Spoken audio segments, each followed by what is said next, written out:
Tagore school Bavani की online class में आप सभी का एक बार फिर से स्वागत है।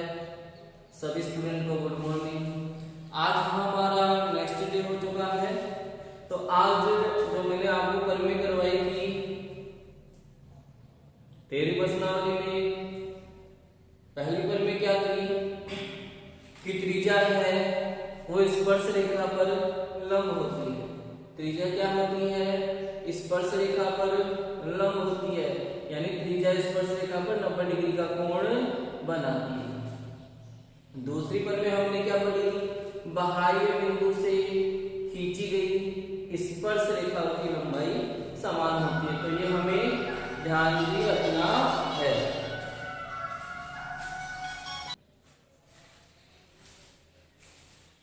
तो हमने बात की थी अपनी दो फलमें थी, उन दोनों फलमें को आपको याद रखना है। अब हम आज हमारा जो प्रश्नावली है 13.1 उसका जो उदाहरण है उदाहरण नंबर 1 करेंगे। उदाहरण क्या कहता है? उदाहरण कहता है एक बिंदु से वर्त पर खींची गई एक बिंदु से वर्त पर खींची गई स्पर्श रेखा की लंबाई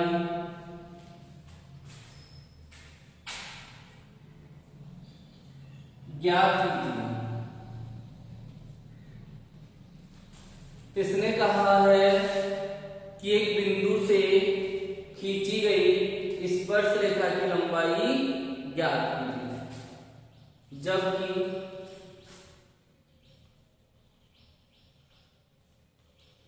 बिंदु की वर्त के केंद्र से दूरी।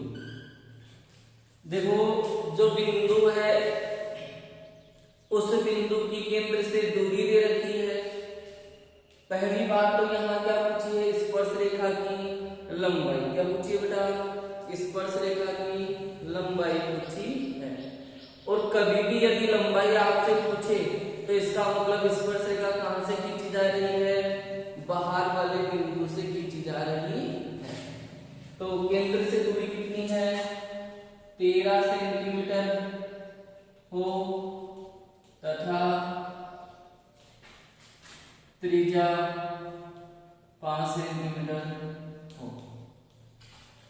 केंद्र से दूरी, तो सबसे पहले इसका डायग्राम बनाना जरूरी। कोई भी वैसे प्रश्न आते हैं तो उनका डायग्राम अपन को बनाना आना चाहिए। तो सबसे पहले बनाते हैं एक बिंदु से वर्त पर खींची गई स्पर्श रेखा की लंबाई ज्ञात कीजिए। तो यानी स्पर्श रेखा है वो वर्त के कहां से खींची गई है? बाहर बिंदु से खींची गई है। तो ये वर्त हो गया और ये इसका केंद्र O हो गया। ये बाह्य बिंदु P हो गया। यहां से स्पर्श रेखा खींची गई है कौन सी? PA। तो हमें क्या करना है? स्पर्श रेखा की लंबाई ज्ञात करनी है। स्पर्श रेखा की लंबाई क्या है? PA। P से लेके A तक की जो दूरी है वही हमारी स्पर्श रेखा की लंबाई है। फिर क्या कहा है? जबकि बिंदु की, कौन सा बिंदु? जहां से स्पर्श रेखा खींची गई है, बिंदु की वर्त के केंद्र से दूरी। वर्त का केंद्र कहाँ है? ये रहा। इससे इस बिंदु की दूरी, जो बिंदु है उसकी केंद्र से दूरी, ये वाली दूरी कितनी है बेटा? 13 सेंटीमीटर। और त्रिज्या कितनी है? 5 सेंटीमीटर। त्रिज्या कैसे बनाओगे? O को किससे मिला दिया? A से। तो ये कितनी है? 5 सेंटीमीटर। लिखते हैं बेटा OA कितनी है? 5 सेंटीमीटर। OP कितनी है? 13 सेंटीमीटर। ध्यान से देखना कि पीए क्या है, स्पर्श रेखा है। पीए क्या है जी, स्पर्श रेखा है। और ओए क्या है, त्रिज्या है। तो हमारी परिमेय क्या कहती है, त्रिज्या स्पर्श रेखा पर लंब होती है। क्या कहती है, त्रिज्या स्पर्श रेखा पर लंब होती है। यानी ये कितने डिग्री का कोण हो जाएगा, 90 डिग्री का। और जब ये 90 डिग्री का कोण हो जाएगा तो ये त्रिभुज कौन सा हो जाएगा बेटा, समकोण त्रिभुज। तो लिखेंगे समकोण त्रिभुज OAP में। त्रिभुज का नाम लिखना है तो तीनों शीर्ष लिख दो।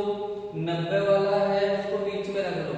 90 वाला कौन सा कोण है, A को बीच में रख लो तो OAP हो जाएगा, या आप PAOB कर सकते हो।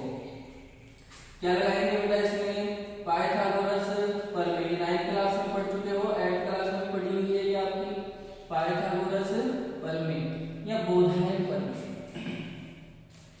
देखो ये जो समकोण त्रिभुज होता है, ये जो समकोण त्रिभुज होता है, इस समकोण त्रिभुज में कर्ण के समभुजा 90 डिग्री के सामने वाली भुजा क्या कहलाती है, कर्ण कहलाती है। 90 डिग्री के सामने वाली भुजा क्या कहलाती है, कर्ण कहलाती है। कर्ण के सामने वाली भुजा लंब कहलाती है। और जब रह गई वो कौन सी कहलाएगी, आधार। त्रिकोणमिति है उसमें अलग हिसाब से, कर्ण तो सेम रहेगा, लंब और आधार चेंज होते हैं त्रिकोणमिति में। हम यहाँ त्रिकोणमिति पढ़ नहीं रहे हैं तो हमारा लंब ये रहेगा और आधार ये रहेगा। तो हमें क्या याद करना है, इसका आधार 90 डिग्री के सामने वाला क्या है, कर्ण। ये क्या है, लंब। क्या याद करना है, आधार। तो पाइथागोरस प्रमेय क्या कहती है, आधार बराबर अंडर रूट कर्ण स्क्वायर माइनस लंब स्क्वायर। आधार, आधार कितना है, पीए। आधार कितना है जी, पीए बराबर अंडर रूट कर्ण यानी 90 डिग्री के सामने वाला कितना है, 13। तो कितना हो जाएगा, 13 का स्क्वायर माइनस लंब कितना है, लंब है हमारा 5, तो 5 का स्क्वायर। पीए बराबर अंडर रूट 13 का स्क्वायर 169 माइनस 25। 13 का स्क्वायर कितना हो जाएगा बेटा, 169। और 169 में हमने कितना घटा दिया, 25 घटा दिया। 169 में कितना घटा दिया अपन ने, 25 को घटा दिया। 169 में यदि 25 घटाएंगे तो 169 में 25 घटाएंगे तो देखो बेटा क्या हो जाएगा, पीए बराबर अंडर रूट 144। पीए बराबर 169 में से 25 जाएंगे तो कितना रह जाएगा, 144। तो 144 का वर्गमूल कितना होता है, 12 सेंटीमीटर। तो हमारी स्पर्श रेखा है यानी पीए, उसकी लंबाई कितनी आ जाएगी, 12 सेंटीमीटर। बात करते हैं एक बार फिर से। तो मैंने अपनी पहली क्लास में बताया था कि यदि किसी पर्सन में कोण बराबर सिद्ध करने हो, क्या करने हो, कोण बराबर सिद्ध करने हो या भुजा बराबर करनी हो, तो दोनों को अलग अलग त्रिभुज में लाएंगे और उन्हें सर्वांसम करेंगे। यहाँ हमें कोण भी बराबर नहीं करना, भुजा भी बराबर नहीं करनी। क्या करना है, लंबाई ज्ञात करनी है। तो एक बिंदु से वृत्त पर खींची गई स्पर्श रेखा की लंबाई, तो एक वृत्त बनाया, स्पर्श रेखा पीए बनाई, लंबाई पूछी है, मतलब स्पर्श रेखा कहां से खींची जाएगी, बाहर वाले बिंदु से खींची जाएगी। कहां से खींची जाएगी बेटा, बाहर वाले बिंदु से खींची जाएगी।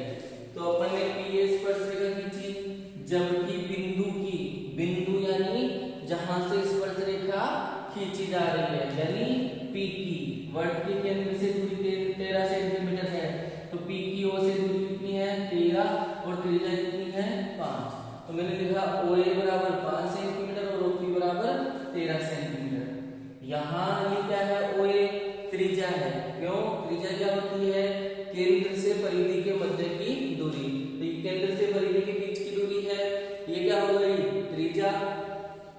और ये क्या है, स्पर्श रेखा।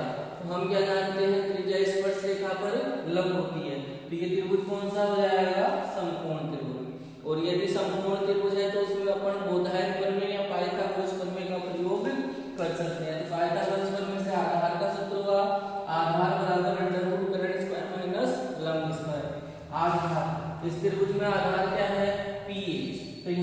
पी ए बराबर अंडर रूट करण 13 का स्क्वायर लम 5 का स्क्वायर।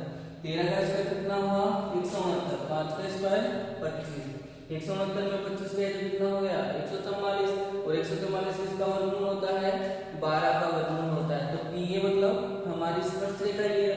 तो नीचे लिख देंगे अतः स्पर्श रेखा की लंबाई बराबर 12 सेंटीमीटर। अब अपना जो अगला क्वेश्चन है उदाहरण नंबर 2 है, वो एक तरह से प्रश्न भी है और प्रमेय भी है, तो वो अपनी अपन नेक्स्ट क्लास में